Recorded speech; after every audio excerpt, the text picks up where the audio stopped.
بسم الله الرحمن الرحيم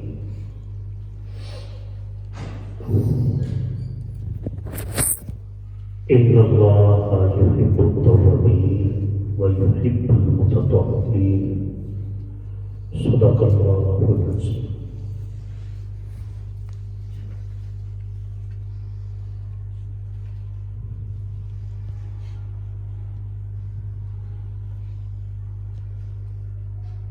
اللہ رب العزت کا شکر ہے جس نے ہمیں اس محفل ذکر میں حاضر ہونے کی توفیق عطا فرمائی،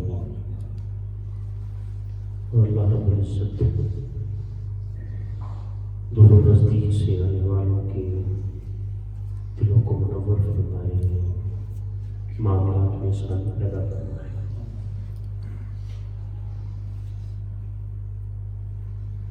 اللہ رب العزت نے قرآن مجید میں ارشاد فرمایا ان اللہ یحب التوابین،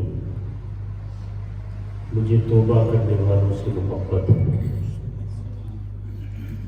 جو لوگ تائب ہو جاتے ہیں، توبہ کر لیتے ہیں، مجھے ان سے محبت ہے۔ اب شریعت کی توبہ اور ہے، طریقت کی توبہ اور ہے۔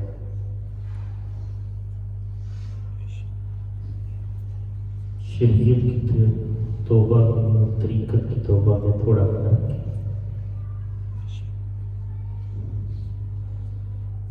ہمارے فی زمانہ ہمارے پاس جتنا بھی نالج ہے، جتنا بھی علم ہے، یہ شریعت کا ہی ہے۔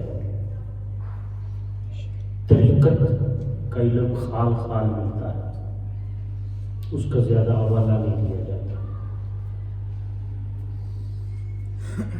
شریعت ظاہر کو سنوارتی ہے، طریقت باطن کو سنوارتی ہے۔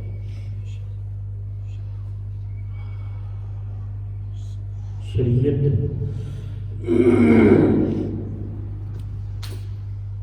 محبت تک لے جاتی ہے، طریقت عشق تک لے جاتی ہے۔ شریعت کعبے جانے کی بات کرتی ہے، طریقت بارگاہ الہی میں جانے کی بات کرتی ہے۔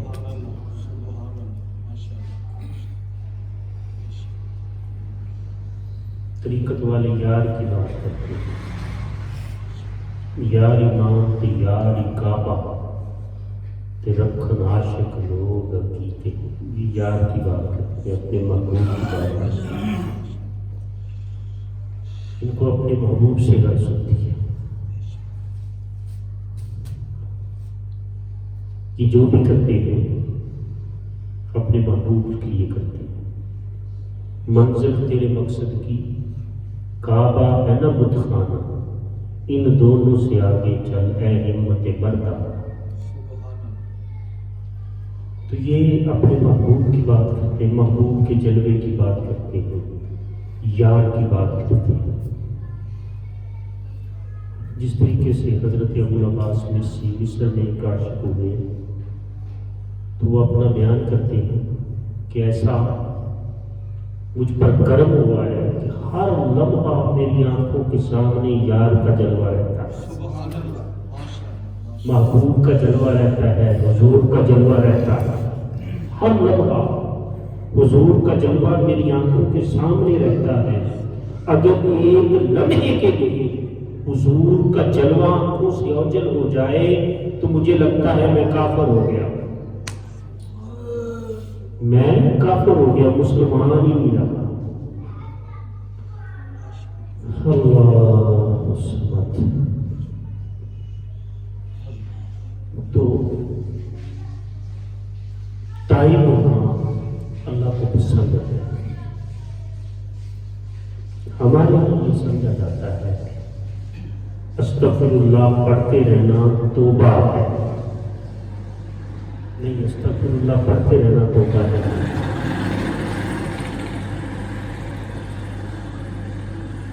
توبہ ایک درجہ ہے، ہمارے پیر مشرف فرمایا کرتے تھے۔ یہ طریقت کی بات کرنے لگا، شریعت اور طریقت دونوں کی بات پر تھوڑا ٹچ نہیں کیا۔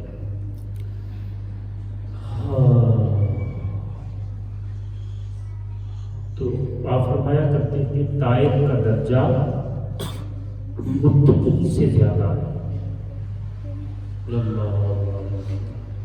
اب عارف کی بات کو کون سمجھے گا؟ تائب کا درجہ متقی سے زیادہ ہے۔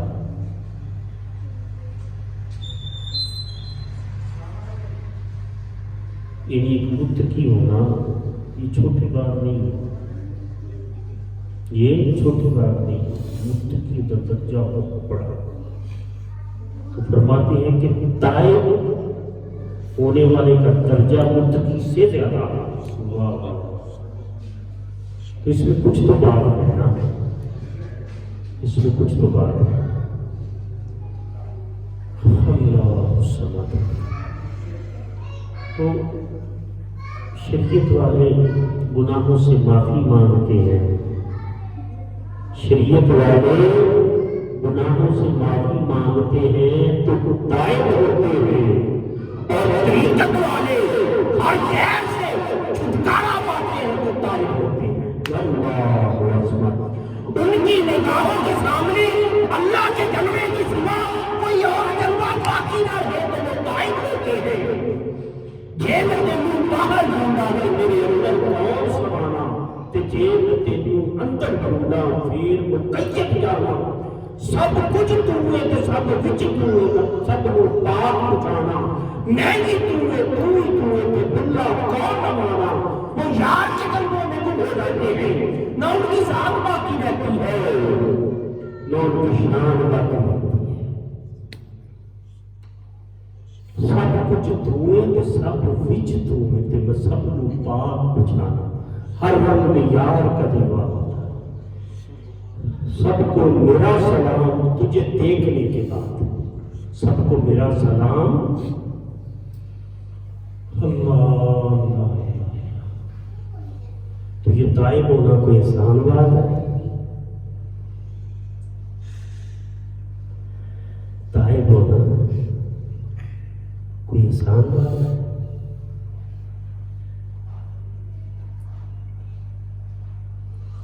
حدیث میں آتا ہے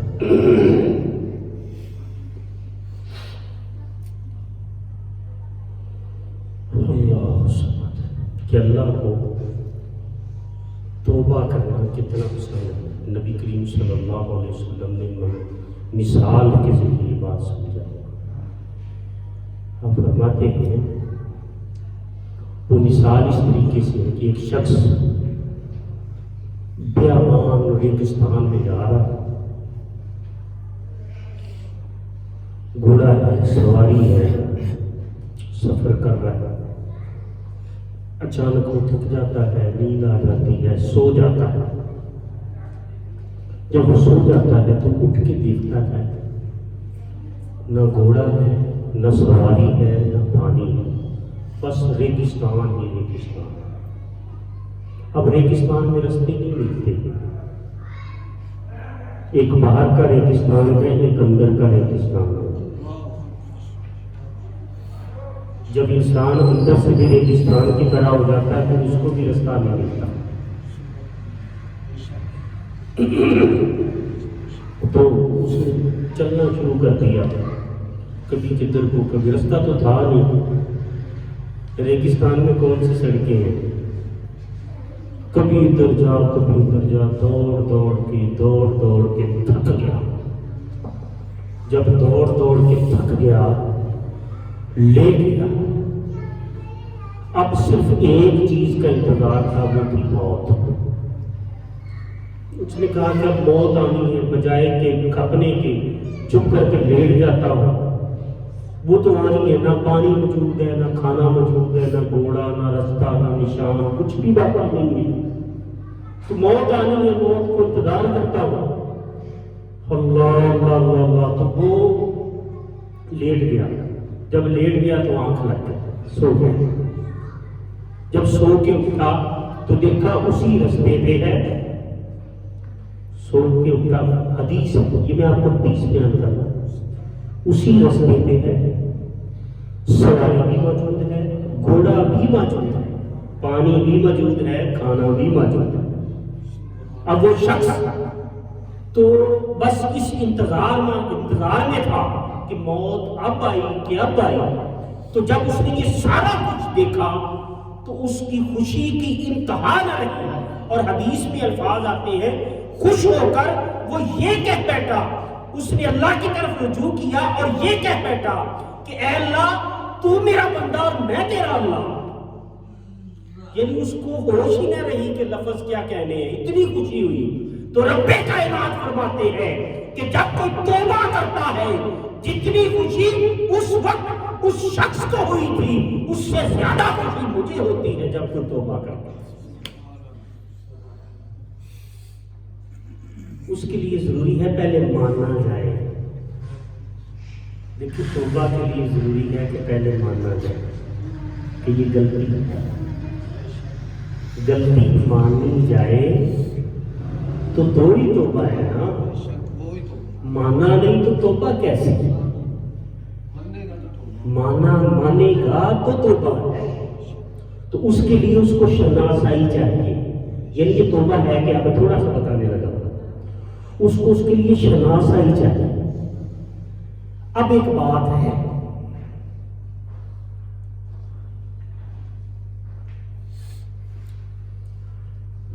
تو شریعت میں جتنی چیزوں سے اللہ نے منع کیا ہے ان سے نہ رکنا یہ گناہ ہے. یہ گناہ ہے. تو یہ تو اس کا تو پتہ ہے. تو بعض چیزیں انسان کے اندر ایسی ہوتی ہیں کہ وہ کر رہا ہوتا ہے، غلط کر رہا ہوتا ہے، لیکن اس کو خبر بھی نہیں ہوتی، اس کو پتہ بھی نہیں ہوتا.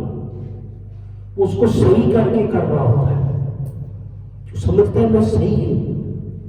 آج آپ کسی سے بھی بات کر کے دیکھ لو، کسی کو چھیڑ کے دیکھ لو، وہ کہے گا میں تو صحیح ہوں. وہ تو کہے گا میں تو صحیح ہوں. رب نے کہا تھا تو غلط ہے، ہم کہتے ہیں میں صحیح ہوں. تو شناسائی کا عمل شروع ہوتا ہے یہاں سے. اس کو اپنے عیب نظر آنا شروع ہو جاتا ہے.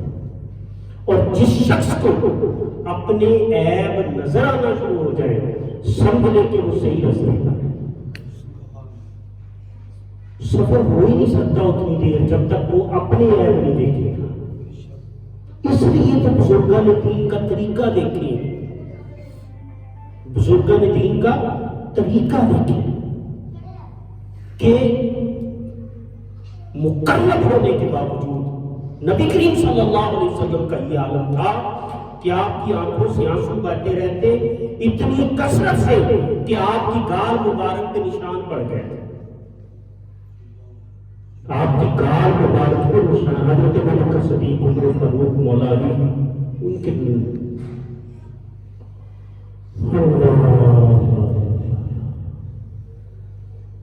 حضرت عبداللہ بن مبارک ایک رات کیفیت بنی چھت پہ سو رہے تھے. روتے روتے اتنا روئے کہ آنسوں سے پانی کے چند قطرے پر نالے سے نیچے گر پڑے. نیچے سے کوئی شخص گزر رہا تھا. اس نے سوچا پتہ نہیں کیا بات ہے. اس نے اوپر دیکھا، آواز دی کہ کون ہے، کیا ہوا؟ تو حضرت عبداللہ بن مبارک کہتے ہیں کہ بڑے گنہگار کے آنسو ہیں یار، جا کے کپڑے دھو لینا، تیرے کپڑے نہ پلید ہو گئے. عاجزی کا عالم دیکھو کیا ہے، عاجزی کا عالم کیا ہے. تو انہوں نے اس لیے بزرگان دین نے اس توبہ سے محبت کی ہے. آخری بات عرض کرتے ہیں، حضرت داتا گنج بخش علی اجمیری آپ بیان کرتے ہیں کہ ایک شخص تھا، وہ توبہ کرتا پھر توڑ لیتا، توبہ کرتا پھر توڑ لیتا، توبہ کرتا پھر توڑ لیتا، توبہ کرتا پھر توڑ لیتا، توبہ کرتا پھر توڑ لیتا. 70 دفعہ اس نے توبہ کی، توڑ بیٹھا. پھر وہ بیٹھ گیا کہ اب مجھے شرم آتی ہے اللہ کے حضور جانے سے کہ میں 70 بار اس سے وعدہ کر کے توڑ چکا ہوں، مجھے شرم آتی ہے. تو آپ فرماتے ہیں کہ غیب سے آواز آئی، ہاتھ پہ غیب سے آواز آئی، بندے کیا بات ہے تو چپ کر کے کیوں بیٹھ گیا ہے؟ تو عرض کرتا باری تعالیٰ 70 دفعہ توبہ کر کے توڑ چکا ہوں، مجھے شرم آ رہی ہے۔ تو رب کائنات نے کی طرف سے آواز آئی، اے بندے 70 دفعہ توبہ کر کے تو نے توڑی ہے، میری رحمت اتنی چھوٹی نہیں، تو آ تو 1000 دفعہ بھی آ میں تجھے معاف کر دوں، مجھے معاف کر دوں۔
تو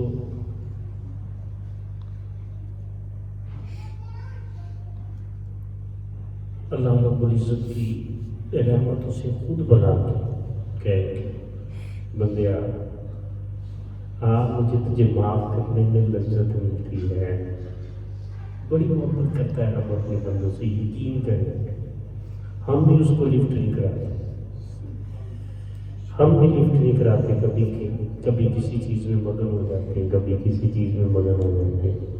وہ بڑی محبت کرتا ہے، اللہ بڑی محبت کرتا ہے اپنے بندوں سے۔